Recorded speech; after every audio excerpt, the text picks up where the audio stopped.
Hello guys, इस video में हम बात करेंगे रेजोनेंस की।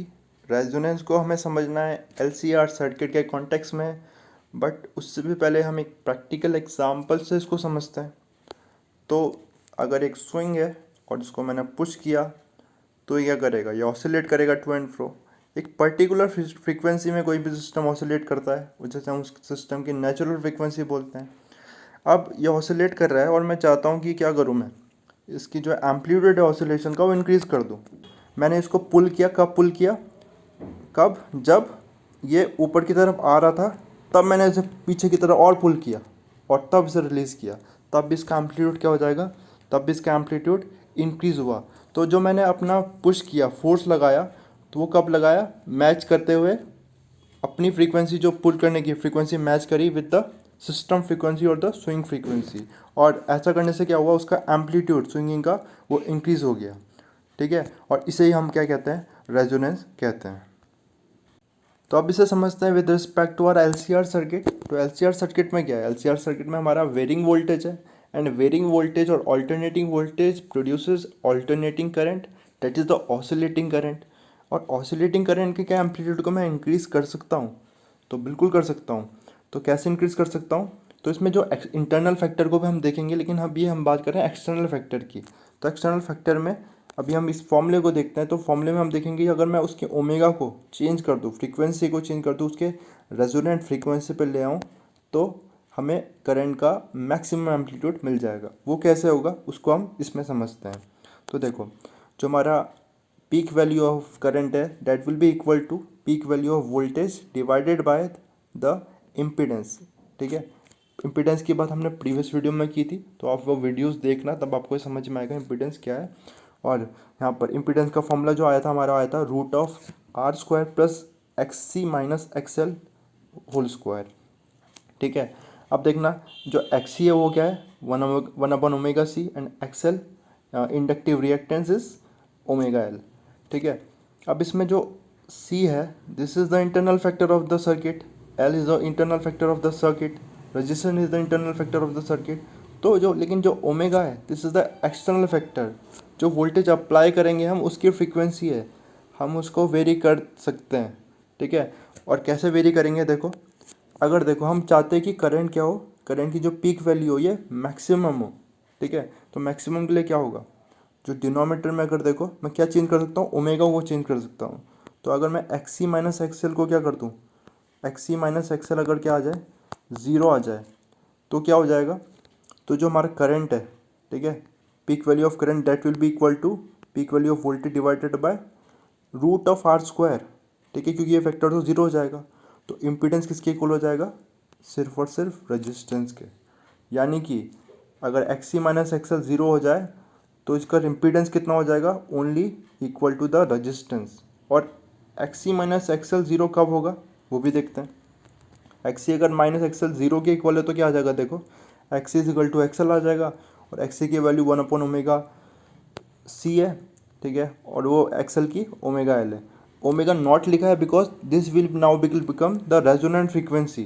तो रेजोनेंट फ्रीक्वेंसी में क्या हो जाएगा, एक्स सी और एक्सएल की वैल्यू इक्वल हो जाएगी। अब इसको मैं सॉल्व करूँगा अगर, तो कितना आ जाएगा, देखो, तो one upon omega L C upon में आ गया, एल अपॉन में आ गया यहाँ पर ओमेगा नॉट स्क्वायर। ठीक है, और ओमेगा नॉट कितना आ जाएगा, omega naught will be equal to one upon root of, यहाँ रूट चला जाएगा, तो omega naught is equal to one upon root L सी।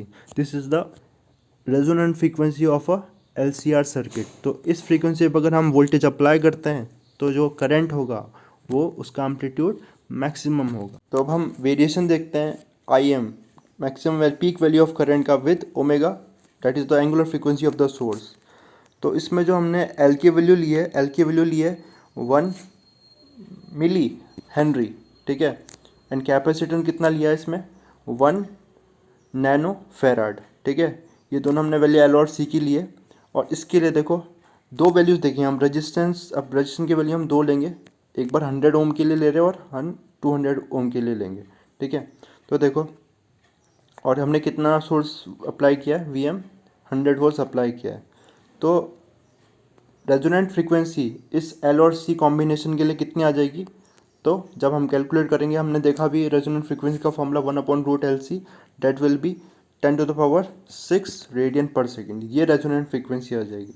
ठीक है, तो इस एंगुलर फ्रीक्वेंसी पे क्या होगा, इस एंगुलर फ्रीक्वेंसी पे 1 रेडियन पर सेकेंड पे आई एम की वैल्यू देखो कैसे पीक कर रही है, तो आई एम की वैल्यू मैक्सिमम होगी। मैक्सिमम एम्पलीट्यूड करंट का कब होगा, इस पर्टिकुलर फ्रीक्वेंसी में। देखो 0.5 पे मैक्सिमम नहीं है एंगुलर फ्रीक्वेंसी, 1.5 पे नहीं है, 1 पे 1 रेडियन पर सेकेंड में मैक्सिमम एम्पलीट्यूड ऑफ करंट है।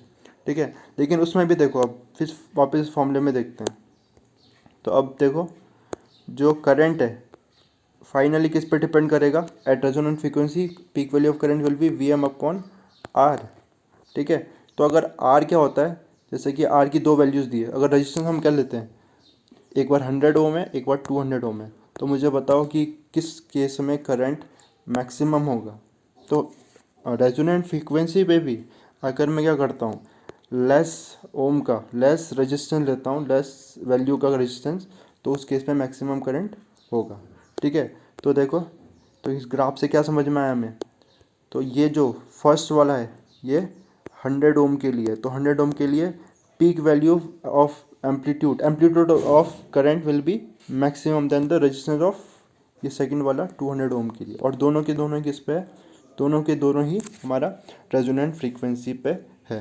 अब हम देखते हैं रेजोनेंट सर्किट का एक प्रैक्टिकल एप्लीकेशन। तो ये यूज़ होता है ट्यूनिंग मैकेनिज्म ऑफ रेडियो और टीवी सेट। ठीक है, अब देखो रेडियो की बात करूँ अगर मैं, रेडियो में क्या होगा, रेडियो में जो एंटीना है इसका, ये डिफरेंट ब्रॉडकास्टिंग चैनल का फ्रीक्वेंसी को रिसीव करेगा, Ω1, Ω2, Ω3 अलग अलग फ्रीक्वेंसी के सिग्नल को ये रिसीव करेगा। ठीक है, लेकिन हम क्या करेंगे, हमें एक पर्टिकुलर चैनल सुनना है, तो हम क्या करेंगे, नॉब है जो उसको रोटेट करते हैं। अब नॉब रोटेट करने से क्या होता है, नॉब रोटेट करते हैं तो हम उसकी कैपेसिटेंस को चेंज कर रहे हैं, कैपेसिटेंस को वेरी कर रहे हैं। देखो कैपेसिटेंस वेरी करने से क्या होगा, कैपेसिटेंस वेरी करने से जो हमारा Ω0 है रेजोनेंट फ्रीक्वेंसी है, वो क्या हो जाएगी, वेरी होगी। तो हम इस Ω0 को किसके इक्वल लेके आ जाएंगे, जो भी पर्टिकुलर चैनल हमें सुनना है। सपोज मुझे Ω4 जिसकी फ्रीक्वेंसी, जिस चैनल की फ्रीक्वेंसी Ω4 है उसको सुनना है, इसके इक्वल ले जाएंगे बाय वेरिंग द कैपेसिटर और रोटिंग द नॉब। ठीक है, तो इसके आ जाएगी, और इससे क्या होगा, इस पर्टिकुलर फ्रीक्वेंसी का ही करंट का एम्पलीट्यूड इंक्रीज़ हो जाएगा इन द सर्किट, और मुझे उसकी वॉल्यूम ही सबसे ज़्यादा सुनाई देगी। ठीक है, इसमें और भी जो चीज़ें होती हैं जैसे जैसे हम शार्पनिंग और रेजोनेंस में समझेंगे।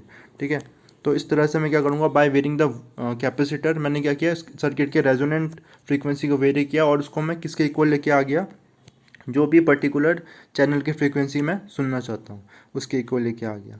एक इम्पॉर्टेंट बात इसमें नोट करने वाली ये है कि रेजोनेंट का फिनोमेना तभी होगा जब सर्किट में हमारे पास एल और सी दोनों ही प्रेजेंट होगा। आर एल और आर सी सर्किट में रेजोनेंट का फिनोमेना नहीं होगा। इसका रीज़न ये देखो कि जो एल और सी सर्किट जब दोनों है तब क्या होगा, अगर फेजर डायग्राम हमने देखा था तो इसमें क्या था, जो हमारा वी एल और वी सी, ठीक है, voltage across the inductor and voltage across the capacitor, they are out of phase, दोनों आउट ऑफ फेज है। जब इक्वल हो जाएंगे तो ये दूसरे को कैंसिल आउट कर देंगे। ठीक है, और उस केस में जो हमारा करंट होगा उसका एम्पलीट्यूड क्या होगा, सिर्फ और सिर्फ वी एम अपॉन आर होगा। ठीक है, बिकॉज वी एल और वी सी क्या हो गए, ये कैंसिल आउट हो गए एक दूसरे से।